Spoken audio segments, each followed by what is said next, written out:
আসসালামু আলাইকুম, স্বাগতম ত্রিপলি পাঠশালায়। আজকে আমরা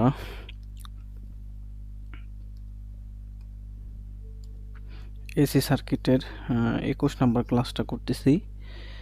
আমাদের নতুন টপিক শুরু হয়েছে।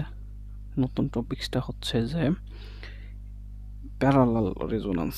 ঠিক আছে, তো প্যারালাল রেজোন্যান্সের আজকে আমরা বেসিক দেখব, দেন এক দুইটা ম্যাথ সলভ করার চেষ্টা করব। ঠিক আছে, এখন কথা হচ্ছে যে রেগুলার পড়াশোনা করা লাগবে। আপনাদেরকে হোমওয়ার্ক দেওয়ার পরে আর হোমওয়ার্কগুলা আর কইরা আমাকে পাঠান না। ঠিক আছে, এইগুলা একটু করা লাগবে। আচ্ছা, আমরা আগানোর চেষ্টা করি। দেখেন, এখানে আমরা প্যারালাল রেজোন্যান্স পড়তেছি। প্যারালাল রেজোন্যান্স দুই বা ততোধিক ইন্ডাকটিভ বা ক্যাপাসিটিভ শাখা বিশিষ্ট এসি প্যারালাল সার্কিটের শাখা কারেন্ট সমূহের রিঅ্যাক্টিভ উপাংশগুলোর বীজগাণিতিক যোগফল শূন্য হলে সার্কিটের এই অবস্থাকে প্যারালাল রেজোন্যান্স বলে।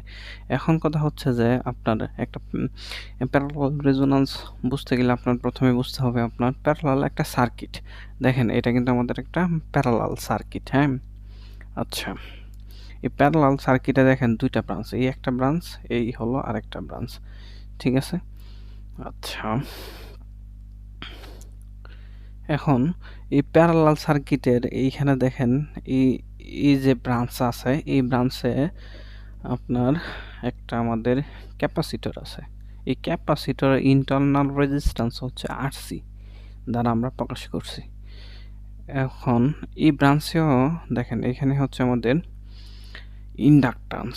ঠিক আছে, ইন্ডাক্টর আর কি। তো ইন্ডাক্টরের অভ্যন্তরীণ রেজিস্ট্যান্সটাকে আমরা আরএল দ্বারা প্রকাশ করছি এবং এই ব্রাঞ্চের মধ্য দিয়া প্রবাহিত কারেন্টকে আমরা আইএল দিয়া প্রকাশ করার চেষ্টা করছি। ঠিক আছে, আচ্ছা, এখন কথা হচ্ছে যে আমাদের যদি এই কারেন্টের মনে করেন আইসি কারেন্ট, এই কারেন্টের দুইটা উপাংশ আছে। একটা হচ্ছে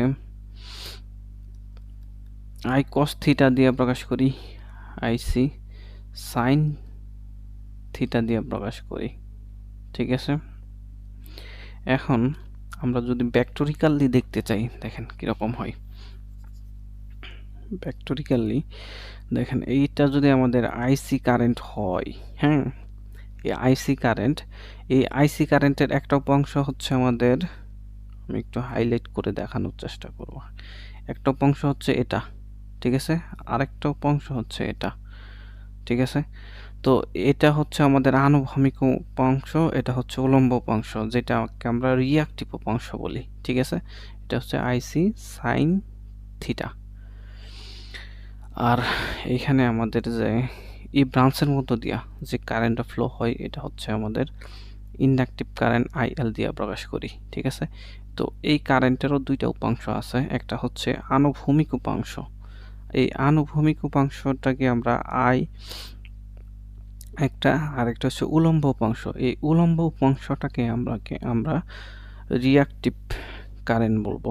মানে এই ব্রাঞ্চের এই রিঅ্যাক্টিভ কারেন্টের এই কারেন্টের রিঅ্যাক্টিভ উপাংশ হচ্ছে এটা আইএল সাইন থিটা। ঠিক আছে, এখন এই দুইটা কারেন্ট আছে না, এই দুইটা কারেন্টের বীজগাণিতিক যোগফল হচ্ছে শূন্য।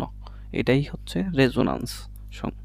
ঠিক আছে, তাহলে দেখেন এই একটা হচ্ছে ক্যাপাসিটিভ কারেন্টের রিঅ্যাক্টিভ উপাংশ এবং ইন্ডাকটিভ কারেন্টের রিঅ্যাক্টিভ উপাংশ বীজগাণিতিক যোগফল যদি শূন্য হয়, তখনই আমাদের কি হয়ে গেছে, রেজোন্যান্স সংগঠিত হয়ে গেছে প্যারালাল সার্কিটের ক্ষেত্রে। ঠিক আছে, তো সিরিজ সার্কিটের ক্ষেত্রে কিন্তু আমরা রেজোন্যান্সটা ভালোভাবেই পড়ছি। ঠিক আছে,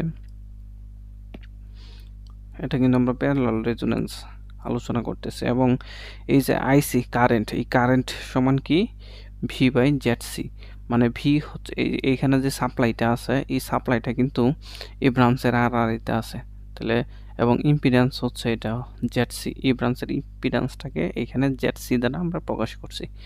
ঠিক আছে, অনুরূপভাবে এখানে ইন্ডাক্টরের ক্ষেত্রেও আমরা এই ব্রাঞ্চের আড়াআড়িতে ভোল্টেজটা বি এবং ইম্পিডেন্স হচ্ছে জেড এল। ঠিক আছে, এভাবে আমরা প্রকাশ করার চেষ্টা করছি। তারপর এখানে বি বাই জেড মানে হচ্ছে যে অ্যাডমিটেন্স, এখানেও বি বাই জেড হচ্ছে অ্যাডমিটেন্স। এটা হচ্ছে ইন্ডাক্টর, এটা হচ্ছে ক্যাপাসিটরের।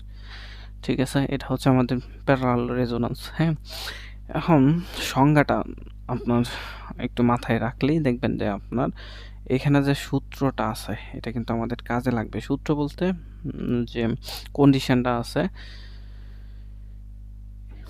ক্যাপাসিটিভ এবং ইন্ডাকটিভ রিয়াক্টিভ কারেন্টের বীজগাণিতিক যোগফল শূন্য। আমরা ম্যাথ করার সময় এই জিনিসটা আমাদের কাজে লাগবে। ঠিক আছে, আচ্ছা আরেকটা ভাবে আমরা প্রমাণ করতে পারি, এটা একটা সিস্টেম মনে করেন, একটা টাইপ। আরেকটা টাইপ হচ্ছে যে আমরা সাসেপ্টেন্স দিয়েও আমরা রেজোন্যান্স প্রমাণ করতে পারি। ঠিক আছে, দেখেন দুই বা ততোধিক ইন্ডাকটিভ বা ক্যাপাসিটিভ শাখা বিশিষ্ট এসি প্যারালাল সার্কিটের অ্যাডমিটেন্স সমূহের রিঅ্যাক্টিভ উপাংশগুলো অর্থাৎ সাসেপ্টান্স সমূহের বীজগাণিতিক যোগফল শূন্য হলে সার্কিটের ওই অবস্থাকে প্যারালাল রেজোন্যান্স বলে। এখন আপনার এখানে আপনি বলতে পারেন যে অ্যাডমিটেন্স কি, আর আরেকটা হচ্ছে যে সাসেপ্টেন্স কি। এই জিনিসগুলো আমরা কিন্তু বিগত ক্লাসে পড়ে আসছি। ঠিক আছে, বেসিক বিষয়গুলো দেখে আসছি। তো অ্যাডমিটেন্স সমান কি, conductance minus G of susceptance. তাহলে এখানে সাসেপ্টেন্স আমরা বি দিয়ে প্রকাশ করি।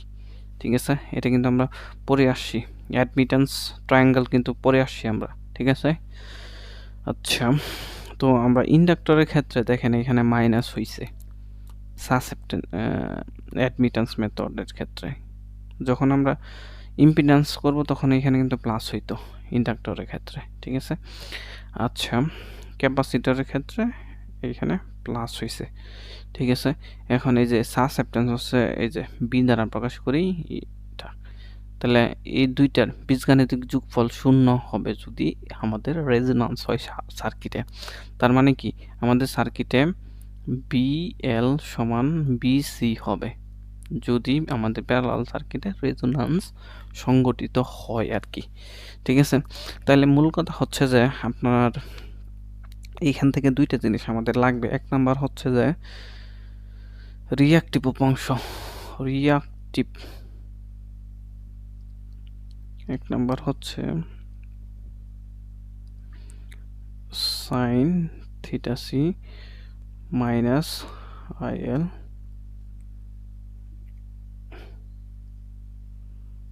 সাইন থিটা এল সমান শূন্য। এটা একটা। আরেকটা জিনিস হচ্ছে যে আমরা বিএল সমান বিসি, এই দুইটা জিনিস কিন্তু আমাদের ম্যাথ করার ক্ষেত্রে লাগবে। আর এই থিওরি থেকে এই দুইটা জিনিসই আমরা মূলত শিখলাম। ঠিক আছে, আচ্ছা পরবর্তীতে প্যারালাল রেজোন্যান্সের বৈশিষ্ট্য চেনার উপায়।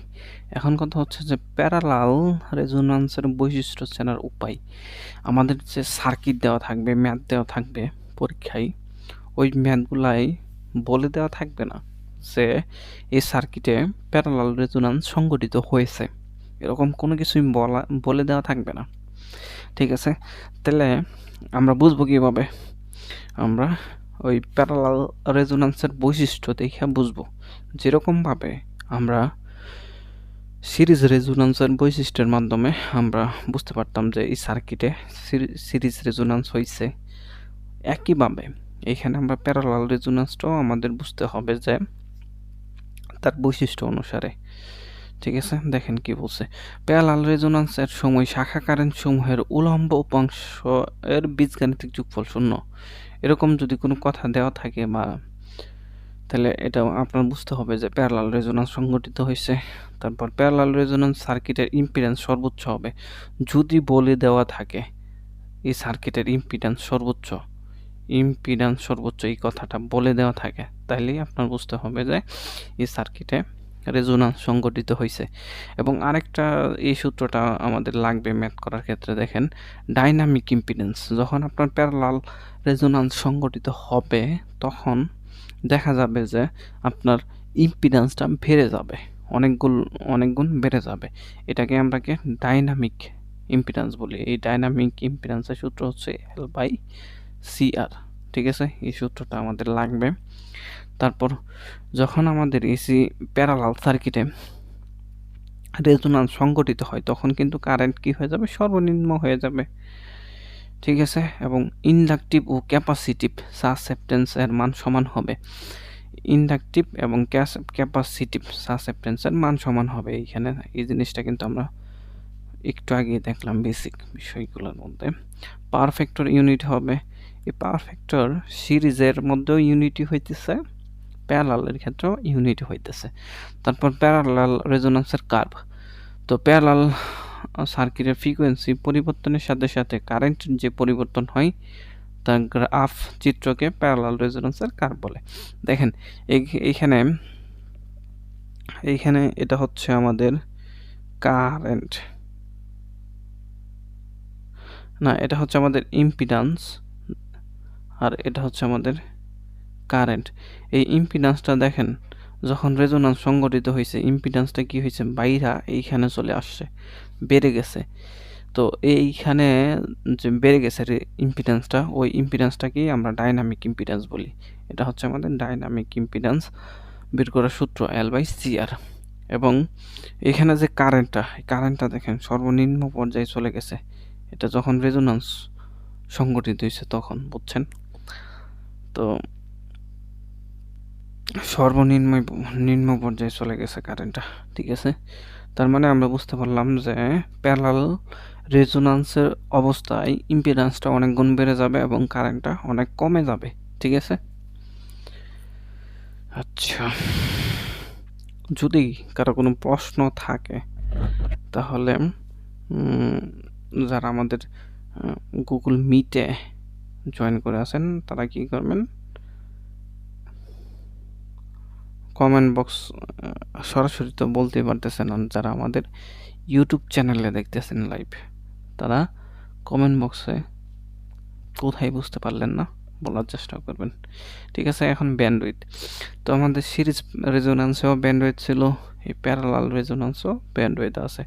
সিরিজ রেজোন্যান্সে আমরা ব্যান্ডউইথ কিন্তু আমরা কারেন্ট দিয়া ব্যাখ্যা করার চেষ্টা করছি, আর এইখানে প্যারালাল রেজোন্যান্সে ব্যান্ডউইথটা আমরা ইম্পিডেন্স দিয়ে ব্যাখ্যা করার চেষ্টা করব। প্যারালাল রেজোন্যান্স সার্কিটের যে দুটি বিন্দুতে সার্কিটের ইম্পিডেন্স, সর্বোচ্চ ইম্পিডেন্স বা রেজোন্যান্স ইম্পিডেন্সের 1/√2 গুণ হয়, সে দুইটি বিন্দুর ফ্রিকোয়েন্সির পার্থক্যকে প্যারালাল রেজোন্যান্স সার্কিটের ব্যান্ডউইথ বলে।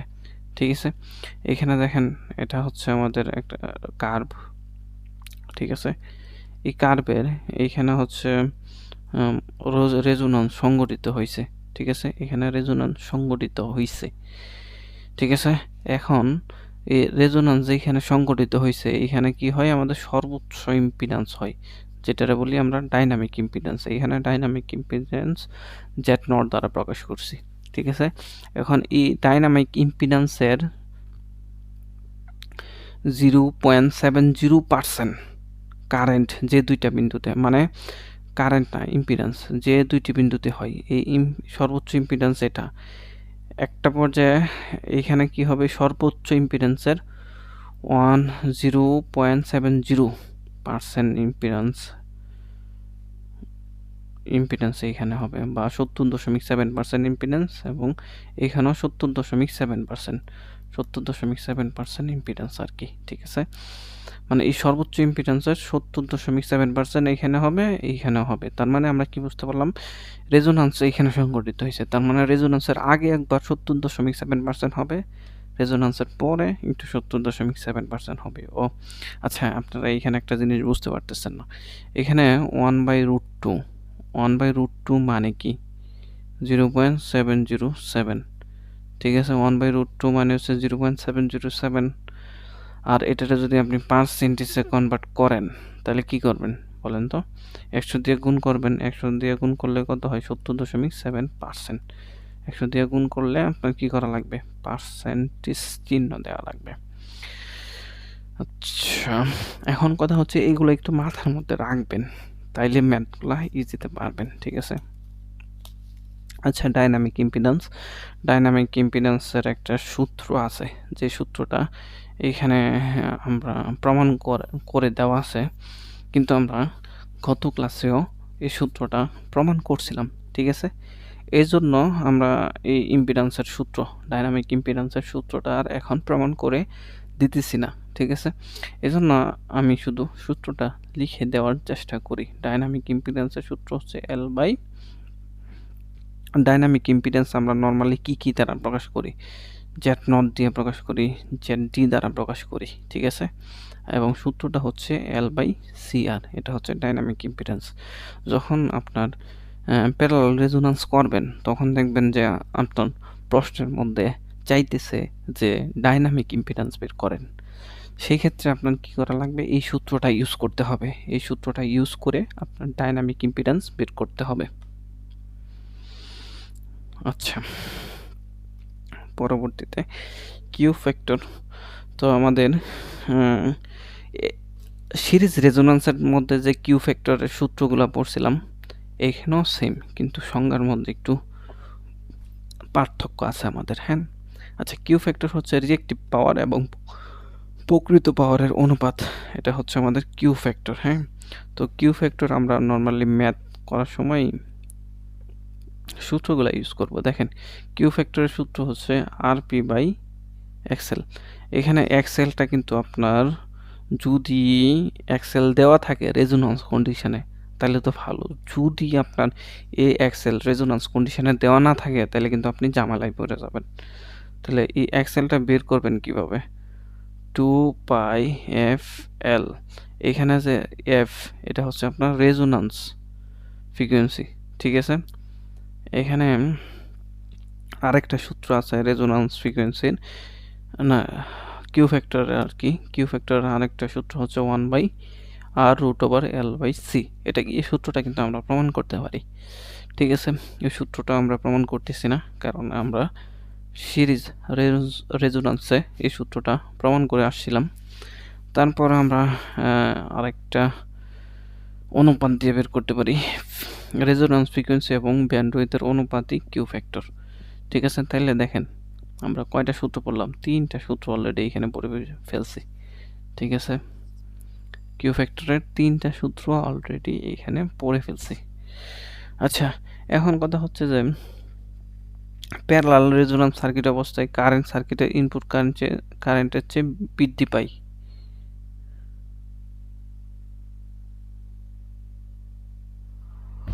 প্যারালাল সার্কিটের রেজোন্যান্স অবস্থায় শাখা কারেন্ট সার্কিটের ইনপুট কারেন্টের চেয়ে বহুগুণ বৃদ্ধি পায়। এজন্য প্যারালাল সার্কিটকে কারেন্ট রেজোন্যান্স বলে। ঠিক আছে। এই জিনিসটা এমসিকিউর মধ্যে অনেকবার আসে যে সিরিজ রেজোন্যান্স কি ম্যাগনিফিকেশন হয় বা বিবর্তন হয়। সিরিজ রেজোন্যান্সে মনে রাখবেন ভোল্টেজ বিবর্তন হয়, আর প্যারালাল রেজোন্যান্সে কি হয়, কারেন্ট বিবর্তন হয়। ঠিক আছে। প্যারালাল রেজোন্যান্সে কারেন্ট বিবর্তন হয়, এই জিনিসটা মনে রাখবেন। প্যারালাল রেজোন্যান্সে সার্কিটের কারেন্ট বিবর্তন হয়, এখানে লেখা আছে। ঠিক আছে। আর এই পিডিএফটা আমি আপনাদেরকে দিয়ে দিছি, ওই পিডিএফটার মধ্যে দেখবেন সব কিছু আছে। ঠিক আছে। আচ্ছা, পরবর্তীতে যাই। পাওয়ার ফ্যাক্টরের উপর দেখেন কি বলছে, পাওয়ার ফ্যাক্টরের উপর ফ্রিকোয়েন্সির প্রভাব আলোচনা করো, অথবা লো ও হাই ফ্রিকোয়েন্সিতে পাওয়ার ফ্যাক্টর যথাক্রমে ল্যাগিং ও লিডিং হয় কেন। ঠিক আছে। এখানে দেয়া দিছি আপনাদের এমসিকিউর মধ্যে এরকম প্রশ্ন আসতে পারে, এমসিকিউর মধ্যে এইখান থেকে প্রশ্ন করতে পারে আর কি। তো আপনারা এইটুকু একটু পড়ে নেবেন। হ্যাঁ। আচ্ছা, ব্যান্ডউইথের উপর কিউ ফ্যাক্টর এর প্রভাব। কোনো এসি সার্কিটের কিউ ফ্যাক্টর বৃদ্ধি পেলে ব্যান্ডউইথ হ্রাস পায় এবং কিউ ফ্যাক্টর হ্রাস পেলে ব্যান্ডউইথ বৃদ্ধি পায়। তাহলে কিউ ফ্যাক্টরের উল্টা আনুপাতিক কিন্তু ব্যান্ডউইথ। কিউ ফ্যাক্টর বৃদ্ধি পাইলে ব্যান্ডউইথ কমবো, ব্যান্ডউইথ বৃদ্ধি পাইলে কিউ ফ্যাক্টর কমবো। ঠিক আছে। আচ্ছা, এখন আমাদের প্যারালাল রেজোন্যান্স করতে গেলে যে সূত্রগুলো আমাদের দরকার হবে ওই সূত্রগুলো দেখব, দেন আমরা ম্যাথ করে ফেলার চেষ্টা করব। হ্যাঁ,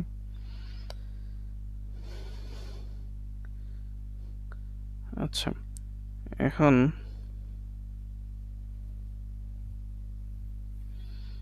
যদি কারো কোনো প্রবলেম থাকে তাহলে আমাদের সাথে শেয়ার করতে পারেন।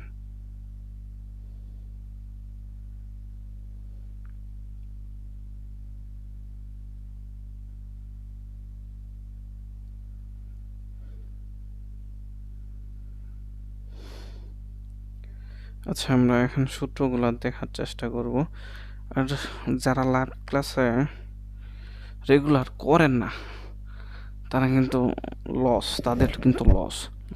রেগুলার ক্লাস না করলে পড়াশোনা মনে চায় না, বুঝছেন? এর জন্য রেগুলার ক্লাস করার চেষ্টা করবেন। হ্যাঁ, আচ্ছা দেখেন, এখানে সিরিজ রেজোন্যান্সের সূত্রগুলির প্রয়োগ, তাহলে এইখানে দেখেন তো আমরা প্যারালাল রেজোন্যান্সে সিরিজ রেজোন্যান্সের সূত্রগুলো প্রয়োগ করব। কোন সময় প্রয়োগ করব ওইটা কিন্তু আমাদের একটু বুঝতে হবে। আচ্ছা, ওইটা আমরা এক্সপ্লেন করব যখন ম্যাথ করব। 2 নম্বর হচ্ছে যে যদি আরএল এবং আরসি শাখার ক্ষেত্রে কত মানের সি প্যারালাল সংযোগ করতে হবে। এখানে দেখেন আমাদের কিন্তু একটা প্যারালাল সার্কিট, বুঝছেন? এখানে কিন্তু আমাদের একটা প্যারালাল সার্কিট। এই প্যারালাল সার্কিটের দুইটা ব্রাঞ্চ আছে, ঠিক আছে? দুইটা ব্রাঞ্চের মধ্যেই দেখেন আপনার ক্যাপাসিটর এবং রেজিস্টর আছে, ইন্ডাক্টর এবং রেজিস্টর আছে। তার মানে এইখানেও রেজিস্টর আছে, এইখানেও রেজিস্টর আছে, ঠিক আছে? দুইখানেই যদি রেজিস্ট্যান্স থাকে, মানে ইন্টারনাল রেজিস্ট্যান্স থাকে, সেই ক্ষেত্রে আমরা কিভাবে ক্যালকুলেশন আঁকাবো ওইটা একটু বলে দিছে। এইখানে দেখেন, এইখানে এই ক্যাপাসিটরটার উপর একটা তীর চিহ্ন দেওয়া আছে, তার মানে এই ক্যাপাসিটরটা রেজোন্যান্স অবস্থায় আছে। এই ক্যাপাসিটরটা কি আছে? রেজোন্যান্স অবস্থায় আছে। যেহেতু এই ক্যাপাসিটরটা এই ক্যাপাসিটরটা ভেরিয়েবল, সরি আমি এইখানে একটু আগে ভুল বলছি, একটু যে রেজোন্যান্স বলে ফেলছি, সরি। এইখানে এইখানে এইখানে তীর চিহ্ন দেওয়া আছে, মানে হচ্ছে এই ক্যাপাসিটরটা পরিবর্তনশীল। তাহলে এই ক্যাপাসিটর এর ক্যাপাসিট্যান্সটা আমরা কি করতে পারবো? বাড়াইতে পারবো, কমাইতে পারবো, ঠিক আছে? ভাড়ায় কমায় আমরা রেজোন্যান্স সংগঠিত করতে পারবো, ঠিক আছে? এখন এই ক্যাপাসিটরের ক্যাপাসিট্যান্স কতটুকু বাড়াইতে হবে অথবা কমাইতে হবে ওইটা আমাদের ক্যালকুলেশন করে বের করতে হবে, ঠিক আছে? ওইটা বের করার জন্য আমরা এখানে একটা ফর্মুলা আছে, ওইটা আমরা ইউজ করতে পারি। আরেকটা সূত্র আছে যেটা হচ্ছে যে আমাদের সাসেপ্টেন্স, এই ব্রাঞ্চের সাসেপ্টেন্স না, নিচের ব্রাঞ্চের যে সাসেপ্টেন্স আছে বিএল এবং উপরের ব্রাঞ্চের যে সাসেপ্টেন্স আছে বিসি, দুইটা সমান দেখায়ও আমরা ক্যালকুলেশন আগাইতে পারি, ঠিক আছে?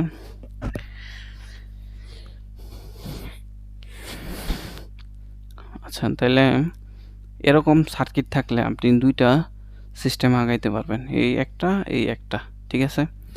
এখন আমরা ম্যাথ করার সময় দুইটা সিস্টেমই আগানোর চেষ্টা করব, দুইটা সিস্টেমই দেখায় দেব। দেখা যাবে যে অনেক সময় আপনার এই সূত্রটা মনে থাকবে না, আর এই সূত্রটা অলওয়েজ মনে থাকবে, ঠিক আছে? তো আমি নর্মালি সাসেপ্টেন্স দুইটা সমান ওইটা দেখায়া, মানে ওই কন্ডিশনে ম্যাথটা আগানোর চেষ্টা করি, তাহলে আমার কাছে ইজি লাগে আর কি, ঠিক আছে? আপনারা চাইলে এই সূত্রটা একটু মনে রাখবেন, দেন অ্যাপ্লাই করে ফেলবেন, তাইলেই হবে। আচ্ছা, পরে আরেকটা কন্ডিশন আছে, দেখেন এখানে আমাদের যে সার্কিটটা আছে, হ্যাঁ, সার্কিটে দেখেন এই ব্রাঞ্চে ইন্ডাক্টরের ইন্টারনাল রেজিস্ট্যান্স আছে, কিন্তু এইখানে যে ক্যাপাসিটর আছে এর ইন্টারনাল রেজিস্ট্যান্স নাই, ঠিক আছে? তো এই ক্যাপাসিটরটা ভেরিয়েবল, এই ভেরিয়েবল ক্যাপাসিটর এর ক্যাপাসিটেন্স আমরা পরিবর্তন করে এই সার্কিটে রেজোন্যান্স সংগঠিত করব। তাইলে এরকম করতে গেলে আমরা এইভাবে আগাইতে পারি, ঠিক আছে? এখানে কন্ডিশন দেওয়া আছে সূত্র, ওইটা দিয়ে আমরা আগাইতে পারি। অথবা আমি যে বলছি না সাসেপ্টেন্স, এই ব্রাঞ্চের সাসেপ্টেন্স বার করবেন, এই ব্রাঞ্চের না, এই নিচের ব্রাঞ্চের সাসেপ্টেন্সটা বার করবেন এবং উপরের ব্রাঞ্চের সাসেপ্টেন্স মানে বিসি সমান বিএল। তাহলে বিসি সমান কি জানেন? 1/xc সমান বিএল। তাহলে এখানে xc সমান কি লেখা যায় বলেন তো? 2πfc সমান বিএল। তাইলে এখানে আমরা ক্যাপাসিট্যান্সটা যদি বের করতে চাই, ক্যাপাসিট্যান্স হচ্ছে যে BL/2πf। ঠিক আছে, এইভাবে আমরা আগাইতে পারি। ঠিক আছে, আচ্ছা যেভাবেই আপনারা আগান আপনাদের সুবিধা মতো আগাইতে পারবেন। আচ্ছা, এইখানে দেখেন ইন্ডাক্টর যদি ভেরিয়েবল থাকে একইভাবে আমরা আগাবো। তাহলে প্রথমে আমরা কি করব, এখানে নিচের ব্রাঞ্চের যে সাসেপ্টেন্স আছে বিসি ওইটা বের করে ফেলবো। বিসিটা প্রথমে বের করে ফেলবো, সমান দেখাবো কি উপরেরটা বিএল। তাহলে বিসি সমান আমরা কি লিখতে পারি? বিএল। বিএল সমান কি 1/বি না 1/xl। আচ্ছা, পরে বিসি সমান লিখতে পারি এক্সএল সমান কি বলেন তো? 1/2πfl। ঠিক আছে, তো এইখান থেকে আপনি এল এর ক্যালকুলেশন করে ফেলতে পারবেন। এল ইকুয়াল টু কি হয়? BC into 2πf। ঠিক আছে, এইভাবে আপনারা আগাইতে পারেন, অথবা আপনারা চাইলে এটুকু একটু মনেও রাখতে পারেন। যদি এরকম সার্কিট পান এরকমভাবে অ্যাপ্লাই করে দেবেন। ঠিক আছে, আচ্ছা তারপর আমাদের আরও অনেক সূত্র আছে, যেটা হচ্ছে ক্যাপাসিটর যদি সিরিজে সংযোগ থাকে tan থিটা সমান XL মাইনাস XC বাই আর, এই সূত্রটা আমরা ইউজ করতে পারবো। তারপর রেজোন্যান্স ফ্রিকোয়েন্সির ক্ষেত্রে আমরা এটাই ইউজ করব। ঠিক আছে, এখানে কিন্তু আমাদের প্যারালাল সার্কিটে যে আমাদের রেজিস্ট্যান্স আছে ওইটাকে আমরা নেগলেক্ট করা হয়েছে। নেগলেক্ট করলে এই রেজোন্যান্স সূত্রটা আমরা বসায় মান বের করতে পারি। এই সূত্রটা কিন্তু সিরিজ রেজোন্যান্সের সূত্র। ঠিক আছে, ইম্পিডেন্স, ডাইনামিক ইম্পিডেন্স, এই সূত্রগুলো তো আমরা দেখছি। তারপর কিউ ফ্যাক্টর। ঠিক আছে, কিউ ফ্যাক্টরের আরও সূত্র আছে 1/r√L/c। ঠিক আছে, এই সূত্রগুলো আমাদের লাগবে। আরেকটা কি সূত্র আছে বলেন তো? Resonance frequency by bandwidth. ঠিক আছে, কিউ ফ্যাক্টর সূত্রগুলো কিন্তু অনেকটা, কয়টা সূত্র হয়েছে দেখেন তো? 1 2 3 4, 4টা সূত্র। ঠিক আছে, ব্যান্ডউইথ, আচ্ছা কারেন্ট, এইগুলো তো আমরা পারি। ওই সূত্রগুলো আমরা ইউজ করে আগানোর চেষ্টা করব। এখন আমরা আরেকটা জিনিস দেখব, যেটা হচ্ছে আমাদের প্রকৃত রেজোন্যান্স ফ্রিকোয়েন্সি। ঠিক আছে, এই পোর্শনটুকু কিন্তু আমরা ইউজ করি না, কারণ আমরা রেজিস্ট্যান্স নেগলেক্ট করে আগানোর চেষ্টা করি আর কি ম্যাথে। যদি আমাদের প্রকৃত রেজোন্যান্স ফ্রিকোয়েন্সি চাই তাহলে কিন্তু এই পোর্শনটা আমাদের ইউজ করা লাগবে। ঠিক আছে, তাহলে আমি বলবো আপনাদেরকে যে এই সূত্রগুলো একটু মনে রাখবেন, মানে প্রকৃত রেজোন্যান্স ফ্রিকোয়েন্সির সূত্রটা একটু মনে রাখার চেষ্টা করবেন। ঠিক আছে, আচ্ছা আমরা ম্যাথ করার চেষ্টা করব। তার আগে আমরা 5 মিনিটের একটা বিরতি নিব। 5 মিনিট।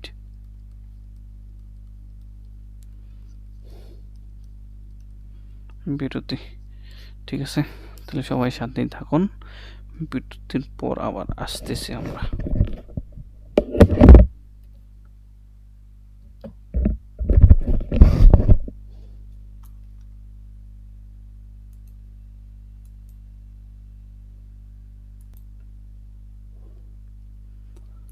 আমরা আচ্ছা আবার এই ম্যাথটা দিয়ে আবার শুরু করব। ঠিক আছে, বিরতির পর। আচ্ছা দেখেন, এখানে ম্যাথটা একটা সুন্দর একটা ম্যাথ। এই ম্যাথটা সবাই করে, সবাই পারে, কিন্তু বুঝে না, বেসিক বিষয়টা বুঝে না। ঠিক আছে, তো আমি বেসিক বিষয়টা নিয়ে আলোচনা করার চেষ্টা করব। আচ্ছা, প্রথমে আমরা প্রশ্নটা পড়ি। Calculate the value of resonance frequency, total impedance, Q factor, bandwidth. Capacitor হারারিত ভোল্টেজ, ইন্ডাক্টরের মধ্য দিয়ে প্রবাহিত কারেন্ট, ক্যাপাসিটরের মধ্য দিয়ে প্রবাহিত কারেন্ট এট রেজোন্যান্স কন্ডিশনে। হ্যাঁ, আচ্ছা, এখানে আমাদের একটা সার্কিট দেওয়া আছে। সার্কিটটা দেখেন কীরকম দেওয়া আছে। এখানে আমাদের একটা রেজিস্টর, এখানে একটা ইন্ডাক্টর এবং ক্যাপাসিটর, তিনটা পরস্পরের সাথে প্যারালালে আছে এবং এখানে একটা কারেন্ট সোর্স দেওয়া আছে যেটার মধ্যে 10 মিলি অ্যাম্পিয়ার কারেন্ট ফ্লো হইতেছে যেটার মধ্যে দিয়ে। ঠিক আছে, এটা হচ্ছে আমাদের সার্কিট। এখন এখানে আপনি বলেন, এই সার্কিটের মধ্যে আপনি যদি রেজোন্যান্স সংগঠিত করতে চান তাহলে প্যারালাল রেজোন্যান্স সংগঠিত করবেন না সিরিজ রেজোন্যান্স সংগঠিত করবেন? মানে প্যারালাল রেজোন্যান্স সংগঠিত হবে নাকি সিরিজ রেজোন্যান্স সংগঠিত হবে? যদি আপনার প্যারালাল রেজোন্যান্স সংগঠিত হয় তাহলে আপনার প্যারালাল রেজোন্যান্সের সূত্রগুলো আপনার ইউজ করতে হবে। আর যদি সিরিজ রেজোন্যান্স হয় তাহলে সিরিজ রেজোন্যান্সের সূত্রগুলো আপনি ইউজ করবেন। আচ্ছা, তাহলে এখানে ফার্স্ট অফ অল আমরা সলিউশন শুরু করি।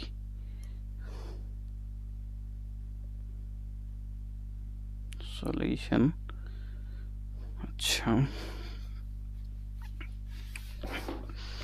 এইখানে সলিউশনের মধ্যে আমরা প্রথমে রেজোন্যান্স ফ্রিকোয়েন্সিটা বের করে ফেলার চেষ্টা করি। রেজোন্যান্স ফ্রিকোয়েন্সি আমরা নেগলেক্ট করব রেজিস্ট্যান্সকে। যদি নেগলেক্ট করি তাহলে আমাদের সূত্রটা কি হবে? 1/2π√LC। এই সূত্র দিয়ে আমরা রেজোন্যান্সটা বের করে ফেলতে পারবো। এখানে রেজোন্যান্স ফ্রিকোয়েন্সি, তাহলে আমরা মানগুলো বসাই বের করে ফেলি। 1/2π√L। L হচ্ছে 1 মিলি হেনরি। মিলি মানে হচ্ছে 10⁻³ হেনরি। C হচ্ছে 1 মাইক্রোফ্যারাড। 1 দিয়ে গুণ করলে ওইটাই হবে, এই জন্য আমি 1 লিখতেছি না, আমাদের জায়গা স্বল্পতা আছে। তাহলে 1 মাইক্রোফ্যারাড, মাইক্রো মানে হচ্ছে 10⁻⁶। এখন ক্যালকুলেশন করা যাক। ক্যালকুলেশন করলে আমরা রেজোন্যান্স ফ্রিকোয়েন্সিটা পাই যাই। কত পাই?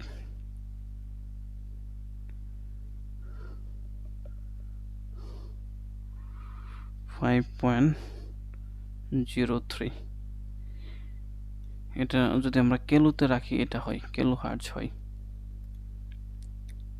ঠিক আছে, এটা হচ্ছে আমাদের রেজোন্যান্স ফ্রিকোয়েন্সি, যেটা আমাদের প্রশ্নের মধ্যে কিন্তু চাইছে। একটা আনসার হয়ে গেল আমাদের, বুঝছেন?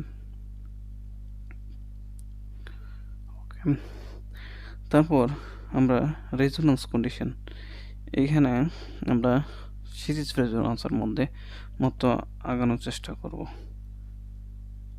আচ্ছা, আমরা একটু ছোট করে নেব যেহেতু আমাদের জায়গার স্বল্পতা আছে। at resonance condition,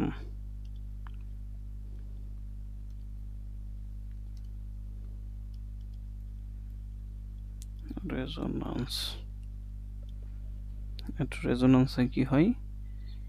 XL সমান XC হয়। ঠিক আছে, সো এখানে XL সমান XC হয় কারণ এখানে কেন হইলো? কারণ হচ্ছে যে এখান থেকে দেখেন, আপনার যদি রেজোন্যান্স সংঘটিত হয় এটা সমান এটা হবে, তাহলে ইন্ডাক্টর যতটুকু কারেন্ট নেবে ক্যাপাসিটর ততটুকু কারেন্ট নেবে বিপরীত দিকে। মানে এখানে ব্রাঞ্চ, অ্যাক্টিভ ব্রাঞ্চ বিবেচনা করা লাগবে। এটা এবং এটা অ্যাক্টিভ থাকবে না, শুধু এইখানে যে 10 ওহমের যে রেজিস্টর এটার মধ্য দিয়ে সম্পূর্ণ কারেন্ট ফ্লো হবে। একটা একদিকে নেবে আরেকটা তার বিপরীত দিকে নেবে। ঠিক আছে, এজন্য এই দুইটা ব্রাঞ্চ আমাদের অ্যাক্টিভ থাকবে না। ঠিক আছে, যদি অ্যাক্টিভ না থাকে এই সার্কিটের টোটাল ইম্পিডেন্সটা হচ্ছে যে এখানে যে 10 ওহমের যে রেজিস্ট্যান্স আছে, 10 কিলো ওহমের যে রেজিস্ট্যান্স আছে ওইটাই। ঠিক আছে, তাহলে টোটাল ইম্পিডেন্স, এই সার্কিটের টোটাল ইম্পিডেন্স ওইটা হচ্ছে আমাদের ZT সমান কত হবে? যে আমাদের আর আছে, আর সমান কত আছে? 10 কিলো ওহম যে রেজিস্ট্যান্স আছে ওইটা 10 কিলো ওহম। ওকে, তারপর আমরা কিউ ফ্যাক্টর বের করে ফেলার চেষ্টা করব। কিউ ফ্যাক্টরের অনেকগুলো সূত্র আছে, আমরা তার মধ্যে কিউ ফ্যাক্টরের যে আর বাই এক্সেলের সূত্রটা ইউজ করি। এক্সেল সূত্রটা ইউজ করার ক্ষেত্রে একটু ঝামেলা আছে, ঝামেলাটা একটু দেখেন, যেটা আমরা সিরিজ রেজোন্যান্স করার সময় অনেক বলছি। আচ্ছা, রেজিস্ট্যান্সের মানটা বসাই। রেজিস্ট্যান্স হচ্ছে 10 kilo, 10 into 10 to the power 3। আচ্ছা, এক্সেল সমান হচ্ছে 2 পাই এফ। এফ হচ্ছে যে এখানে রেজোন্যান্স ফ্রিকোয়েন্সি যেটা আছে এটা হবে, এফ এর ভ্যালুটা হবে এখানে রেজোন্যান্স ফ্রিকোয়েন্সি। দেখেন বারবার বলতেছি, এটা ভুল করেন না। 5.03 into 10 to the power 3 L 2 pi F. L কত? এল হচ্ছে 1 মিলি হেনরি। 1 মিলি মানে হচ্ছে 10 টু দ্য পাওয়ার 3। 1 লিখলাম না, কারণ 10 টু দ্য পাওয়ার ইনভার্স 3 রে যদি 1 দিয়ে গুণ করেন ওইটাই হবে। ক্যালকুলেশন করা যাক, তাহলে আমরা কি পেয়ে যাই? ব্যান্ডউইথটা পেয়ে যাই। তাহলে আমাদের ব্যান্ডউইথ হচ্ছে, না সরি, কিউ ফ্যাক্টর বের করতেছি। কিউ ফ্যাক্টর হচ্ছে, ক্যালকুলেশন করে ফেলেন একটু, 31.6 ইন্টু 41। এটা আমাদের আরেকটা আনসার হয়ে গেল। ঠিক আছে,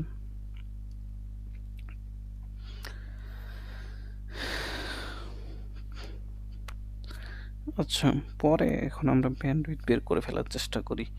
যে আমাদের যেহেতু ব্যান্ডউইথ বের করতে হবে, ব্যান্ডউইথ যেহেতু আমাদের কিউ ফ্যাক্টর এবং রেজোন্যান্স ফ্রিকোয়েন্সি জানা আছে, এখানে রেজোন্যান্স ফ্রিকোয়েন্সি এবং কিউ ফ্যাক্টর দুইটাই জানা আছে, সেজন্য আমরা ব্যান্ডউইথটা এই দুইটা দিয়েই বের করে ফেলার চেষ্টা করব। ব্যান্ডউইথ সমান হচ্ছে resonance frequency by Q factor. তাহলে রেজোন্যান্স ফ্রিকোয়েন্সি কত বসান, এটা 5.03 into 10 to the power inverse 3, sorry 3 inverse হবে না, কেলো না, 10 টু দ্য পাওয়ার 3 হবে।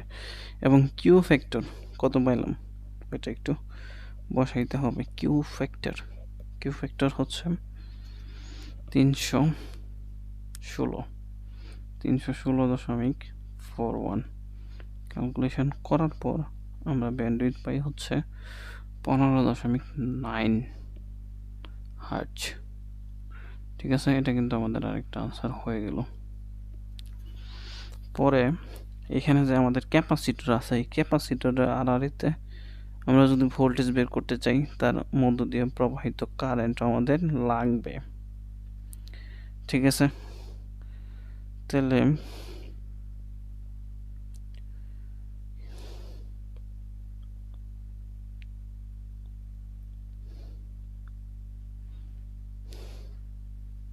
ক্যাপাসিটরের যে আড়াআড়িতে যে ভোল্টেজটা আছে, ক্যাপাসিটরের মধ্য দিয়ে আমাদের এই টোটাল কারেন্টটাই ফ্লো হবে, ওইটা আমরা বিবেচনা করব আর কি। ঠিক আছে, তাহলে ক্যাপাসিটরের আড়াআড়িতে ভোল্টেজটা বিসি, এবং টোটাল কারেন্ট আই এবং টোটাল ইম্পিডেন্স যদি গুণ করি, তাহলে আমরা এই ভোল্টেজটা পাওয়া যাব। এই ভোল্টেজটা মানে কি? এই যে সোর্স আছে না, এই সোর্সের আড়াআড়ি ভোল্টেজটা আর কি, বুঝছেন? তাহলে টোটাল কারেন্ট কত? 10 মিলি, 10 into 10 to the power inverse 3, এবং জেড কত? টোটাল ইম্পিডেন্স হচ্ছে যে আমাদের, দেখেন টোটাল ইম্পিডেন্স, এই টোটাল ইম্পিডেন্স হচ্ছে resistance 10 kilo ohm into 10 kilo ohm into 10 to the power 3। Calculation করলে যেটা হবে ওইটাই হচ্ছে আমাদের ভোল্টেজ, মানে এই সাপ্লাই ভোল্টেজ অথবা এই ক্যাপাসিটর আর এই যে ভোল্টেজটা আর কি। ঠিক আছে, তাহলে এটা হবে আমাদের ক্যালকুলেশন করলে 100 ভোল্ট। আনসার হয়ে গেল। হ্যাঁ, আচ্ছা পরবর্তীতে আমরা ইন্ডাক্টরের মধ্য দিয়ে প্রবাহিত কারেন্টটা বের করতে পারি। ইন্ডাক্টরের মধ্য দিয়ে প্রবাহিত কারেন্ট আইএল সমান আমরা লিখতে পারি, আইএল সমান হচ্ছে আমাদের যে ভোল্টেজ বাই হচ্ছে এক্সএল। এখানে কিন্তু দেখেন বিসি, এখানে বিসি ক্যাপাসিটরের ভোল্টেজ এবং ইন্ডাক্টরের ভোল্টেজ সমান, তাহলে দুইটা কিন্তু সমান হবে। আর এখানে ক্যাপাসিটরটা আমরা বের করছি 100, তাহলে বিএলও কি হবে 100 হবে 100। তারপরে এক্সেলটা আমাদের বের করতে হবে একটু ক্যালকুলেশন করে। তাহলে 2 পাই এফ এর বিল কত হবে, রেজোন্যান্স ফ্রিকোয়েন্সি, এটা 5.03 into 10 to the power 3, 2 by F. L এর ভ্যালু হচ্ছে 1 milli henry into 10 to the power inverse 3। Calculation করলেই আমরা এই ইন্ডাক্টরের মধ্য দিয়ে কত কারেন্ট ফ্লো হইতেছে ওইটা আমরা পেয়ে যাব। ঠিক আছে, এখন এটা একটু ক্যালকুলেশন করেন তো, একটু ক্যালকুলেশন করেন।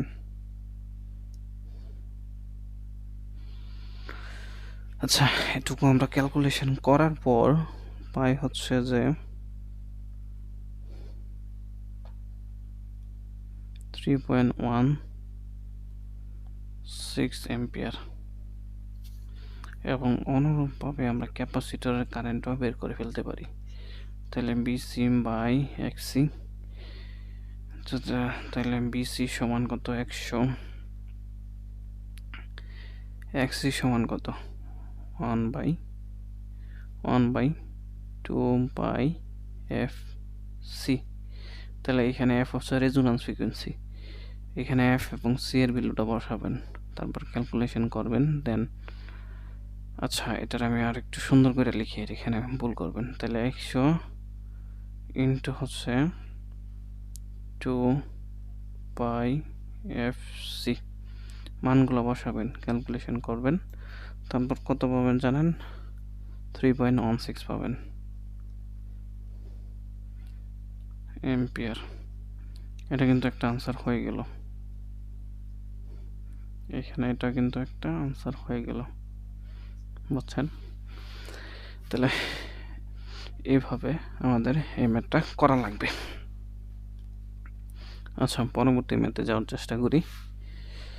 এখানে এই ম্যাথটা দেখেন কি বলছে, বলছে যে নিম্নোক্ত সার্কিটে কি মানের ক্যাপাসিটর, মানে এই সার্কিটে আপনি প্যারালালে, এটার প্যারালালে, তার মানে আপনি কি এইখানে কানেক্ট করবেন একটা ক্যাপাসিটর, কানেক্ট করলে কি মানের ক্যাপাসিটর কানেক্ট করলে ক্যাপাসিটর পাওয়ার ফ্যাক্টর ইউনিট হবে। তো এইখানে আমরা সাসেপ্টেন্স দিয়ে আগানোর চেষ্টা করব, ঠিক আছে? আচ্ছা, একটু বোঝার চেষ্টা করেন ম্যাথটা। প্রথমে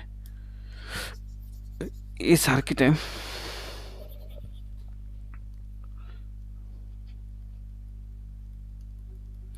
সার্কিটে এখানে যে আপনার যে কয়েল দেওয়া আছে, কয়েলের কি দেওয়া আছে, পাওয়ার দেওয়া আছে। তো আপনার এই সার্কিটে যদি আপনি সাসেপ্টেন্স বের করতে চান, তাহলে প্রথমে আপনার ইম্পিডেন্স বের করতে হবে, তারপর অ্যাডমিটেন্স, পরে সাসেপ্টেন্স।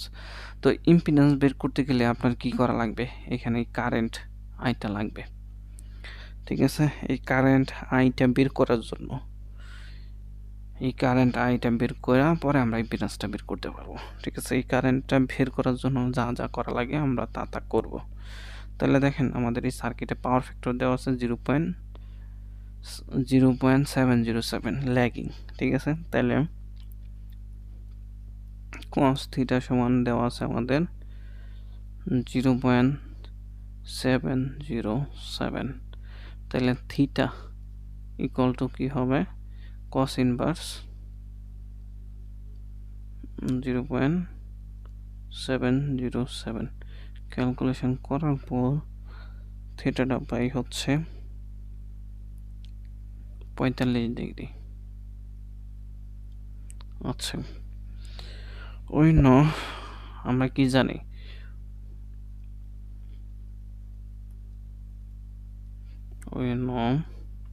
পাওয়ারের সূত্রটা কি বলেন তো, P equal to V I cos theta.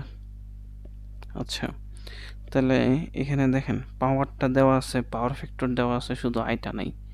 তাহলে আমরা একটু বসাই, পাওয়ার কত, ইন্ডাক্টর 80 ওয়াট নিতেছে, 80, ভি কত 230, 230 into I into cos theta.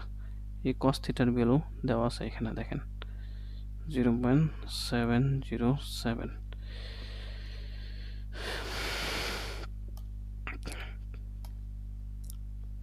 ঠিক আছে, এটুকু পর্যন্ত আমরা আসলাম।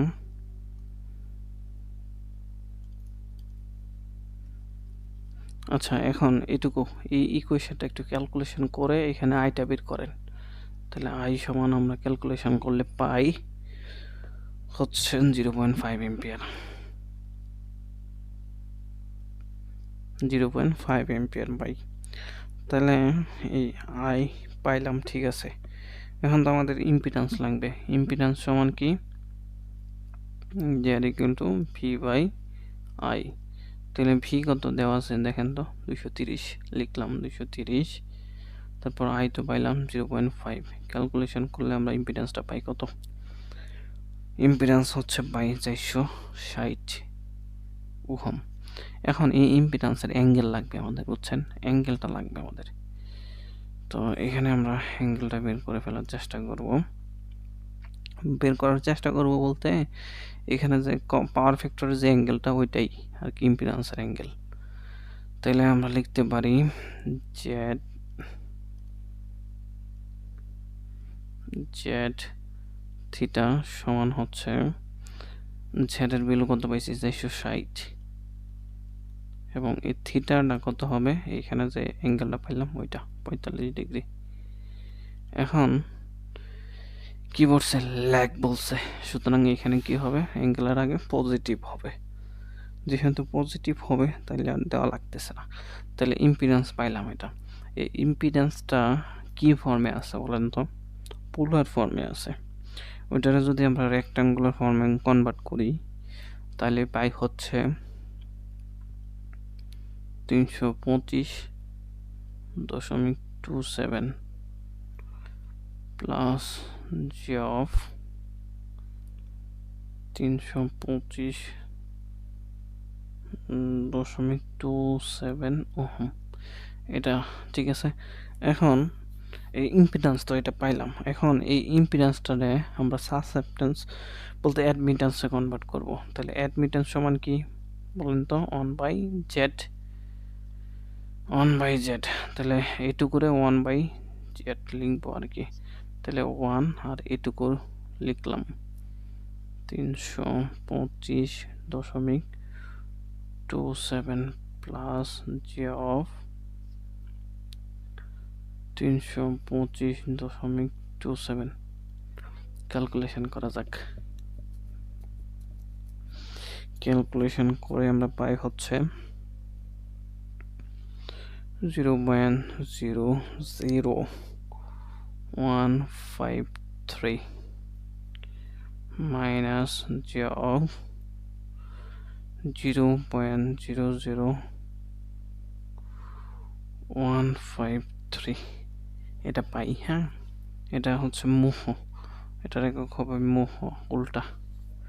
আচ্ছা, এখন এখানে আমরা অ্যাডমিটেন্সের মেথড থেকে জানি এটা হচ্ছে আমাদের conductance minus J of susceptance. এই বি হচ্ছে আমাদের সাসেপ্টেন্স, এইটুকু হচ্ছে আমাদের সাসেপ্টেন্স। তাহলে আমরা সাসেপ্টেন্স বি সি মানে রেজোন্যান্স অবস্থায় সাসেপ্টেন্স সমান ক্যাপাসিটরের সাসেপ্টেন্স এবং ইন্ডাক্টরের সাসেপ্টেন্স সমান হবে। তাহলে আমাদের বের করতে হবে ক্যাপাসিটরের আর ক্যাপাসিটেন্সটা। তাহলে এইখানে আমরা ভা দিয়ে লিখতে পারি 1/xc সমান বিএল। এই বিএলটা কিন্তু এখানে পাইছি আমরা, এই যে এটুকু কিন্তু আমাদের বিএল। আমি একটু ভালো করে লিখা দিই, এটুকু কিন্তু আমাদের বিএল, ঠিক আছে। আর এটুকু আমি বোঝানোর জন্য আপনাদেরকে লিখছিলাম আর কি, ঠিক আছে। আর এটা হচ্ছে মোহ, এটা হচ্ছে অ্যাডমিটেন্সের একক। আচ্ছা,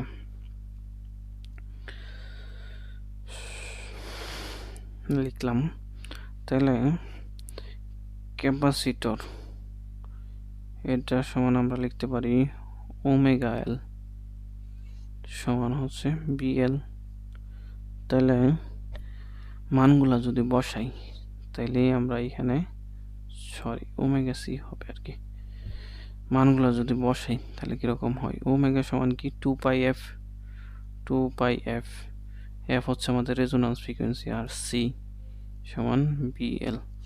তাহলে এখানে ক্যালকুলেশন করতে গেলে আমাদের লাগবে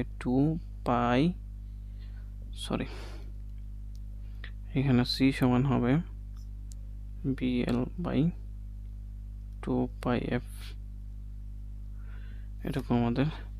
তাহলে এখানে শুধু মানগুলো বসাইতে হবে, তাহলে আমরা এই ক্যাপাসিটরের ভ্যালুটা পেয়ে যাব বিএল হচ্ছে এটুকু, ঠিক আছে। আর 2 পাই এফ হচ্ছে রেজোন্যান্স ফ্রিকোয়েন্সি। দেখেন রেজোন্যান্স ফ্রিকোয়েন্সি কোথায়, রেজোন্যান্স ফ্রিকোয়েন্সি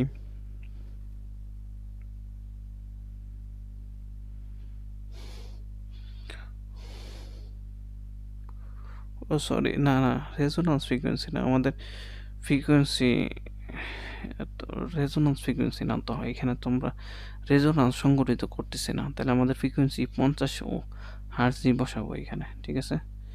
এখানে রেজোন্যান্স ফ্রিকোয়েন্সি হবে না, এখানে 50 হার্টজি বসাবো, ঠিক আছে। তাইলে আমরা সি সমান পাই হচ্ছে বিএল এর মানটা বসাই 0.00153, 2 পাই এফ হচ্ছে 50, ক্যালকুলেশন করা যাক। তাহলে সি এর ভ্যালু পাই হচ্ছে 4.89 মাইক্রোফ্যারাড, ঠিক আছে। তাহলে এই মানের ক্যাপাসিটর আপনার কি করা লাগবে, এর সাথে প্যারালালে কানেক্ট করা লাগবে এখানে, বুঝছেন। তাহলে কত মানের 4.89 মাইক্রোফ্যারাড মানের ক্যাপাসিটর কানেক্ট করা লাগবে, এটাই হচ্ছে আপনার আনসার, ঠিক আছে। তাহলে এইভাবে আমাদের এই ম্যাথটা করা লাগবে। আচ্ছা, এখানে আরেকটা সুন্দর একটা ম্যাথ, এই ম্যাথটা দেখেন। উক্ত সার্কিটে কত মানের ক্যাপাসিটর সংযুক্ত করলে রেজোন্যান্স সংঘটিত হবে। এখন বলেন তো এই সার্কিটে কোন জায়গায় ক্যাপাসিটর সংযুক্ত করবেন আপনি, ক্যাপাসিটর সংযুক্ত করবেন হচ্ছে এইখানে, কারণ এইখানে ক্যাপাসিটরটা ভেরিয়েবল, মানে আপনি বাড়াইতে পারবেন কমাইতে পারবেন আর কি, ঠিক আছে। আচ্ছা, তাহলে এরকম দেখেন আমাদের দুইটা ব্রাঞ্চ, উপরে একটা ব্রাঞ্চ নিচে একটা ব্রাঞ্চ, ওই ক্যাপাসিটরের সাথেও রেজিস্ট্যান্স আছে, ইন্ডাক্টরের সাথেও রেজিস্ট্যান্স আছে। তো আমরা কিন্তু সূত্রে দেখছিলাম যে এরকম বেসিকের মধ্যে দেখছিলাম যে বেসিক থিওরির মধ্যে এরকম সার্কিট থাকলে আমরা নর্মালি এরকমভাবে এই সূত্র উই নো লিখা X L by R L square plus X L square সমান হচ্ছে X C by R C square plus X square. এইখানে এই সূত্র দিয়ে আমরা কি করতে পারি, এখানে সি এর ভ্যালুটা বের করে ফেলতে পারি অবশ্যই। আচ্ছা, আমরা একটু জুম আউট করে নিই।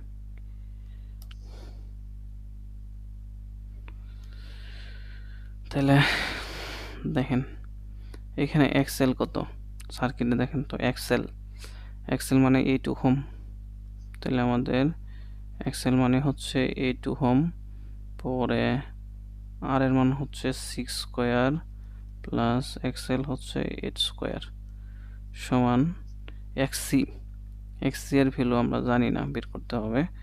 আরসি কত, আরসি হচ্ছে 4 জানি, আর এখানে এক্সসি এর ভ্যালু জানি না, এক্সসি স্কোয়ার, ঠিক আছে। এখন এটুকু যদি আপনি একটু ক্যালকুলেশন করে আগানোর চেষ্টা করেন, তাহলে আপনি এটুকু একটু ক্যালকুলেশন করেন, এটুকু ক্যালকুলেশন করলে আপনি পাইতেছেন 0.08 সমান এক্সসি বাই এখানে 4 তো স্কোয়ার হবে, 4 স্কোয়ার প্লাস এক্স স্কোয়ার। তাহলে এইটুকু ক্যালকুলেশন করলে আপনি দেখেন 2 ঘাত সমীকরণ হয়ে যাবে আর কি। এটুকু আপনি আর গুণন করেন, আর গুণন করলে আপনার 2 ঘাত সমীকরণ হয়ে যাবে। তাহলে 0.08 xc মাইনাস xc প্লাস 1.28 সমান 0। তাহলে এখানে আমরা xc সমান দুইটা ভ্যালু পাই। xc সমান কত পাই? দুইটা ভ্যালু পাই, 11.05 ওহম। আর একটা হচ্ছে xc সমান, লিখে দিই, xc সমান পাই হচ্ছে 1.447 ওহম। ঠিক আছে, তারপর এখানে xc, তাহলে দুইটা ক্যাপাসিটর আপনার সংযোগ করতে হবে। তাহলে আমরা প্রথমটা নিয়ে কাজ করি। এই প্রথমটা নিয়ে যদি কাজ করি তাহলে সি এর ভ্যালু পাবো 1/2 পাই ইন্টু, মানে আপনারা বুঝতেছেন না এখানে। আচ্ছা, আমি আর একটু ভাঙে বোঝানোর চেষ্টা করি। তাহলে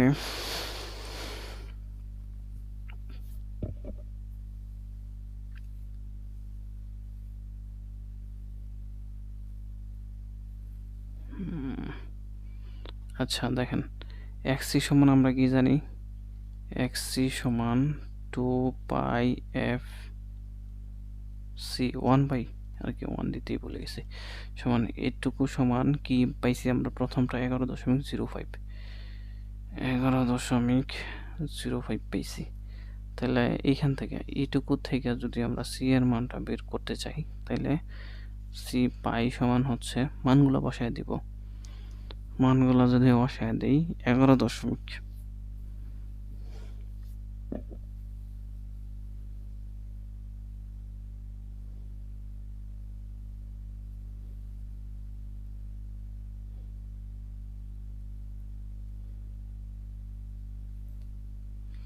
না, সি এর মানটা যদি বসায় দেই, জাস্ট এখানে সিটা আমরা এখানে নিয়ে যাব আর এই 11টাকে নিচে নিয়ে আসবো। তাহলে 1/2 পাই এফ ইন্টু এই যে 11.05।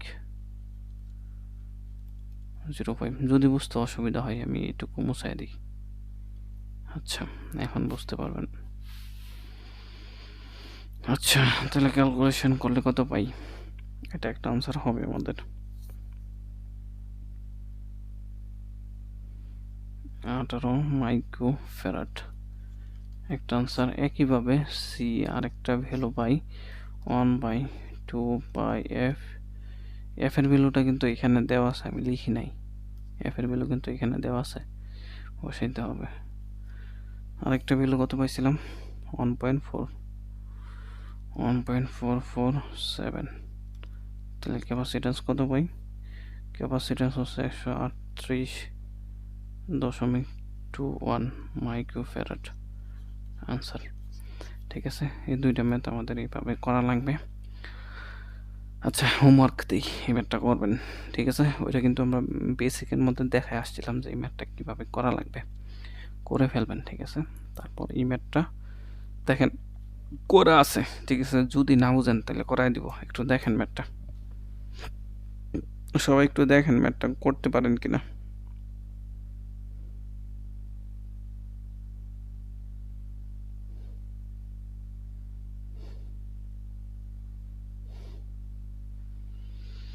পরে আমরা করাই দেব।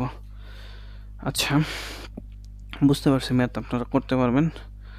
ধন্যবাদ এতক্ষণ ত্রিপলি পাঠশালার সাথে থাকার জন্য। পরবর্তী ক্লাসে আমরা আরও কিছু ম্যাথ করে ফেলার চেষ্টা করব।